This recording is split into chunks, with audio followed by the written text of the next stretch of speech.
So now that we've finished talking about the relationship, sexual, and just the toxic versions of gender, sexual violence, and the toxic family dynamics, I want to talk about something that is more attuned to doctrine.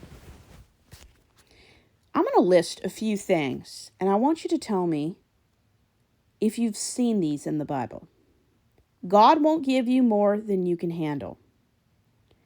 Money is the root of all evil. To thine own self be true. God works in mysterious ways. God helps those who help themselves. The 7 deadly sins.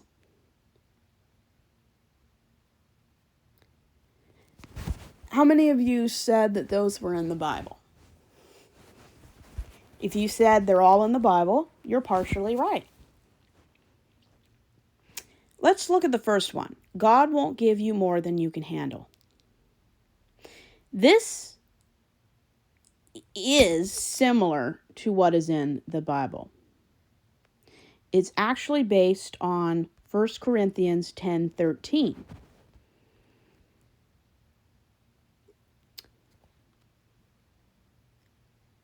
No temptation has overtaken you except what is common to mankind.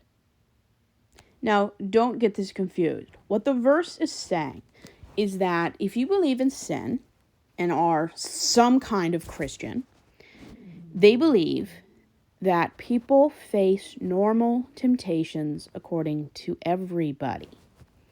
Everyone is tempted with the same kind of sins.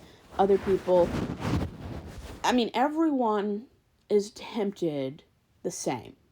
Whether or not certain temptations in specific areas are more common or more profuse is up for interpretation. The verse says nothing about God giving you more than you can handle. It just says that everyone receives similar temptation. But the verse never says you won't get temptations that are too much to handle. This is a misinterpretation. Money is the root of all evil. This is not found in the Bible at all. 1 Timothy 6:10 says, the love of money is the root of all evil, but money is not the root of all evil. To thine own self be true is not found in the Bible. Not unless Hamlet is a book in the Bible. It's a famous line from Shakespeare's Hamlet. God works in mysterious ways. That is not found in the Bible at all. It's a popular phrase, but it is not a biblical quote. God helps those who help themselves. This is not found in the Bible at all. It's found in Psalms 121:2. But it's a bit different. My help comes from the Lord, my maker of heaven and earth. So, that has nothing to do with God helps those who help themselves. That is a misinterpretation. Kind of like how a lot of people misquote that famous Star Wars quote, I am your father. What most people say isn't even found in the movie. So half of those are found in the Bible, but they're misquoted with a completely different interpretation. Or they're not found at all. Some are based on biblical principles. Some are based on Hamlet. Some are based on Christian virtues that may or may not have anything to do with the Bible. So what's the whole point of talking about this? Like the 7 deadly sins was never used in the Bible. Now, some of the 7 deadly sins are mentioned as great vices in the Bible, but it's never listed as the 7 deadly sins. And all the 7 deadly sins are not listed together in the Bible. The problem is that if you think that all of those are in the Bible, or exactly how they were said in the Bible, you find out that it isn't. And this is why it's so dangerous. If only 1 out of 10 people read the Bible beyond just Sunday morning, 9 out of 10 people don't. They don't know what the Bible says. They think they do. They've read certain passages, but unless you read the whole Bible, you have no clue what happened 5 verses before. You don't know if what you're reading was written to a specific small group for a specific time period. You don't know. If you take a verse just out of the Bible and don't know what came before and after and why it was being said, it completely changes the way it's supposed to be interpreted. So, the 7 deadly sins isn't in the Bible. Jonah and the whale never happened. Okay? No version of the Bible that is biblically accurate, according to the language used, does the term whale ever be found. Only in modern, unbiblical translations that do not adhere to the ancient Greek, Aramaic, and language interpreted incorrectly. Money is the root of all evil. We talked about that. It's the love of money. The lion shall lay down with the lamb. The Bible never says this. But in Isaiah 11:6, it says the wolf will live with the lamb. The leopard will lie down with the goat. 3 kings and a donkey. If your nativity has 3 kings and a donkey, it's taking liberties. They're listed as magi, wise men, with 3 gifts. They don't necessarily visit the crib, but years later. I believe it's 2 years later. We're not told how many of them there were, just that there were 3 gifts. And if you know anything about history, you know that kings and wise men don't just travel by themselves. They have a whole caravan. When Mary and Joseph supposedly left their, I think it was Nazareth, and they went all the way to Bethlehem, they were in a caravan because nobody would just travel alone. That's how you get robbed. I think there's a story about that in the New Testament. The Good Samaritan, if I remember correctly. They were in a large caravan. That way they wouldn't be robbed, killed, sold for slavery. It was just smarter, wiser, and more cost-effective. For a little bit of money, you could travel in a huge caravan that offered protection, safety, food, shelter, and company. The idea that 3 wise men who dressed like kings would be traveling all together alone is utter and complete BS.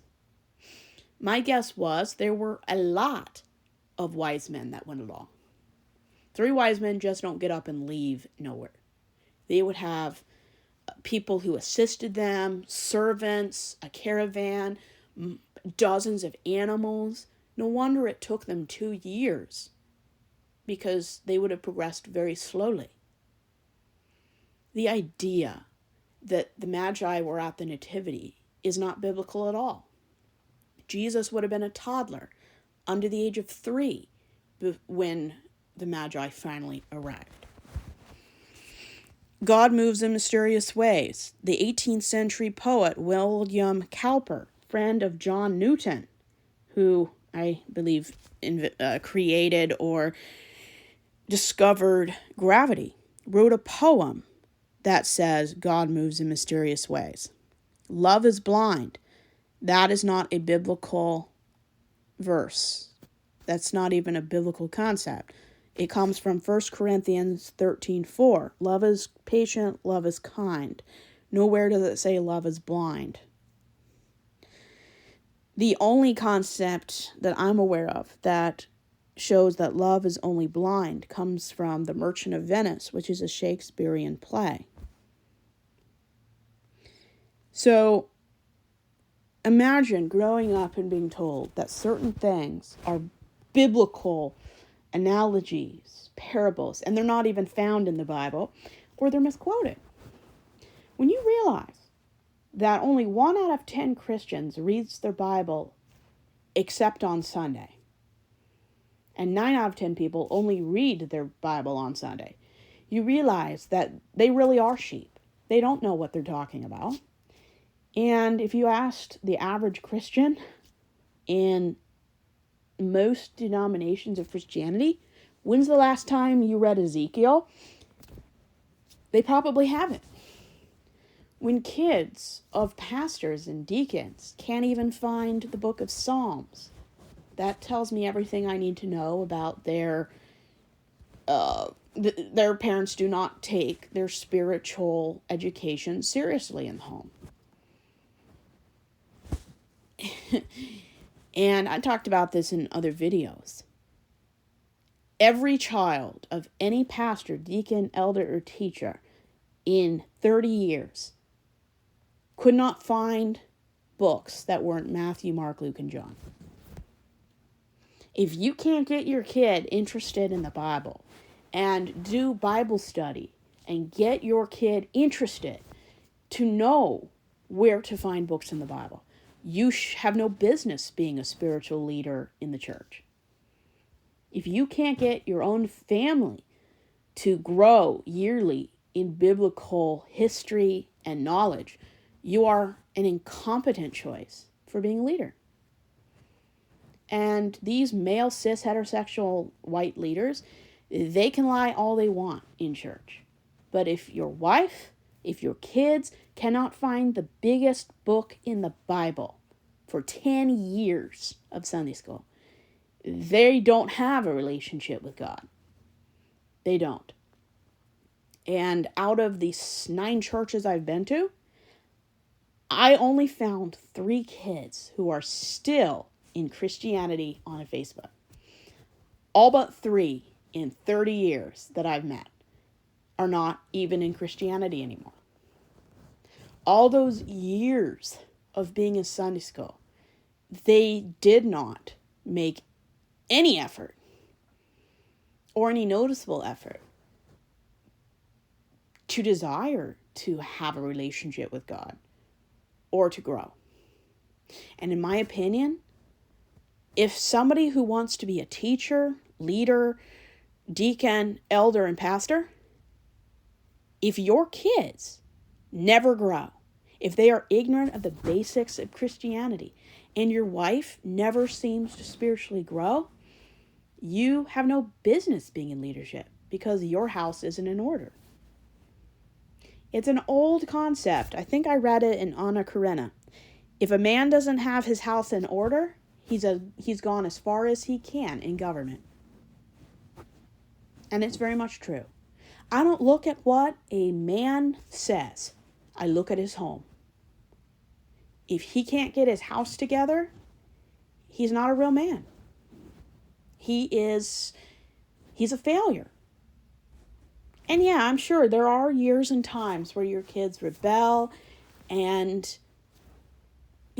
problems arise. But if there was never an instant of consistent spiritual growth, such as gaining more knowledge, and it's very apparent when somebody starts reading the Bible and actually pays attention and reads, you can tell in a year that they have made progress. But except for 3 people I met in 30 years who were under the age of 18 in Sunday school that are still in church, and actually I can pinpoint how they progressed in knowledge and education in the Bible. Those were the only 3 kids that really ever got it. Those kids' parents should have been the leaders in the church. The other 700 kids in Sunday school, none of their parents should have ever been teachers or leaders in the church. If your kids never seem to grow, never seem to make any progress in the Bible in Sunday school, you have no business being in leadership. If your house is not in order, you're a failure. And if your kid for 10 years cannot find any of the top 7 most read and focused books in Christianity, you have no business being a pastor or an elder. If your kid cannot find Psalms, Matthew, Mark, Luke, John, Proverbs, Genesis, revelation, you should never be a leader. You are an incompetent male authority figure. And within 10 years, the kids left Christianity because one of two reasons. They saw the utter hypocrisy and emptiness of their parents' spiritual development, or they realized it was all BS and decided, be delusional because I'm gone. There are no other reasons why people leave. They realize it's a delusion, or they see how their parents are incapable, hypocritical, and just can't get it together. And when it all comes down to it, if you really want to know a Christian pretty well, look at their marriage, look at their kids, look at their home. If they can't successfully manage their home, they have no business even being at church. Because if you don't have time to fix your problems, you have no time to volunteer. And my mother blamed it on women being out of the home. That's sexist. If a woman is not there because she's working, the husband should step in and deal with it himself. It's not the woman's job to raise his kids. They should equally share the burden, the opportunity, and the expectation of teaching their kids. If the wife isn't there and the kids don't have authority and discipline in their life, it's because the husband chooses or can't give their 50%. Most of the families in the churches I went to were only somewhat still together and hanging on for dear life because the woman did the majority of emotional labor. The level of incompetence of the male authority leaders in their own home was so visible, I don't know how anyone didn't see it. If you can't make your wife happy, content, and your kids have a relationship with you, you have no business being a member of leadership. If you cannot get your own wife and kids interested in Christianity and show consistent growth of knowledge, progression, and maturity in doctrine and biblical history, that should nullify any credentials and any hope of being in leadership. You are the worst example of leadership potential. Like Trump. He has no business being a leader.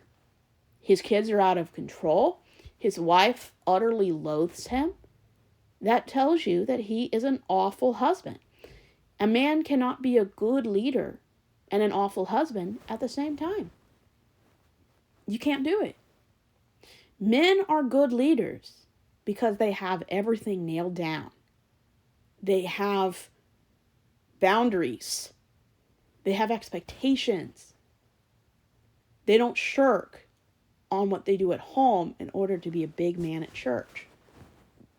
Good, godly men that exist have everything that needs to be taken care of done before they even go into the church to volunteer or be a leader. Everything starts and ends at home. And if a family is on the verge of breaking apart, it's not because the wife works. It's because everyone involved fails to do their duty. And what's the most terrifying thing is, the majority of marriages and family in these fundamentalist churches are only together because women have such low standards and they pretty much do everything. Because nothing would get done. Very few things would get done if women didn't really do all the things that are expected of them. It's kind of like the 80-20. Women do 80%, men do 20%. That's not marriage. That's not marriage at all. It probably is in conservative circles, but that's not how a partnership is. And recently, I stopped doing the emotional labor in my familial relationships. I don't call my family. I don't make effort anymore because I wanted to see from November to now if anyone would make the effort. And if you guess that nobody called me and no one made effort, you'd be exactly right. And my mom, she uses the excuse of not calling me as I don't want to bother you. I'm not going to continue a relationship if I have to make all the effort. I have to reach out. I have to call. I have to do things. That's not a relationship. That's a vending machine. And I'm the one who's not the vending machine. Relationships are not about what's expected of you, but what you've worked out to decide if something is good for you. And if you give too much or too little, that probably will hurt your relationship. Male leadership in church is about image. And I read somewhere, and this is very interesting. I read somewhere that in religion, fundamentalism, why does the patriarchy work so well in religion? Because in order for the patriarchy to survive, there has to be a fantasy. Once women see the illusion, the fantasy, they are no longer able to be governed by it. If women chose reality over myth, over fantasy, if women stayed grounded instead of being seduced by spectacle, fantasy, romance, and heterosexual dreams, the patriarchy would have suffocated years ago. If you're just deconstructing from Christianity and awakened to the harm of Christian patriarchy, your body may have reacted before your mind caught up. Trust your inner gut. A man grinning while holding a prize he did not earn, offered by the support of women seeking safety through proximity to power and authority, tells a story the patriarchy has rehearsed for centuries. Male leaders in church love symbols over substance, optics over accountability, fantasy over truth. Patriarchy relies on spectacles, titles, awards, authority positions, mythology. Without the performance of a white cis heterosexual man gaining authority, without having the accountability of creating a home environment that proves successful leadership, biblical authority,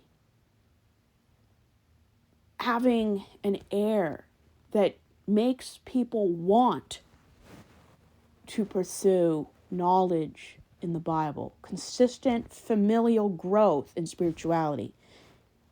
If you can't hold up a mirror and see the progression of the family's emotional and spiritual maturity through the years due to biblical Bible study, knowledge, and progression, it's just a facade.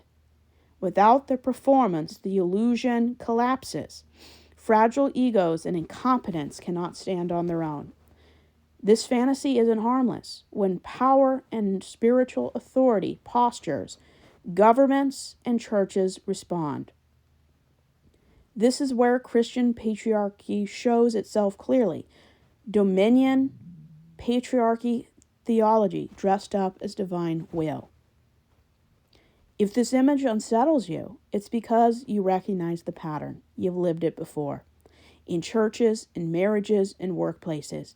Systems that demand reverence and male authority while withholding care and without valuing people who aren't cis heterosexual men is a glass house or a house of cards. If we judged men who we deem capable of holding spiritual and church authority, if we looked at their home life and can see there has never been any spiritual growth, their kids are spiritually and church historically ignorant, we would see for a fact that if a man cannot get his family and wife interested in learning, growing, and showing growth in their relationship with God, they would be an incompetent leader in the church. An amazing godly family spiritually grows together. If you see no growth, no maturity, no gain in knowledge, that husband, that father, is incompetent for spiritual church authority. If you don't have your own house in place, you've gone as far as you can go. You are a fraud. And most of the leaders in church positions in the 30 years I lived in and attended were utter frauds. Their families knew as much about the Bible as somebody who has never gone. Their wives, instead of being godly mirrors for femininity and womanhood, by having careers, embracing who they are, having respect, gave in to the gender stereotypes of toxic female behavior. Most of these men were incompetent before the vote ever happened. If a man and his family aren't constantly spiritually growing and gaining biblical knowledge, they should never ever be considered for any leadership roles, teachers, or any authority. They're a bad role model. They should be embarrassed. And they are an utter fraud, and their image is like paper mache. It won't last. And people who are actually wise and do grow in their faith, their knowledge, their experience, and discernment, will see them as an utter fraud.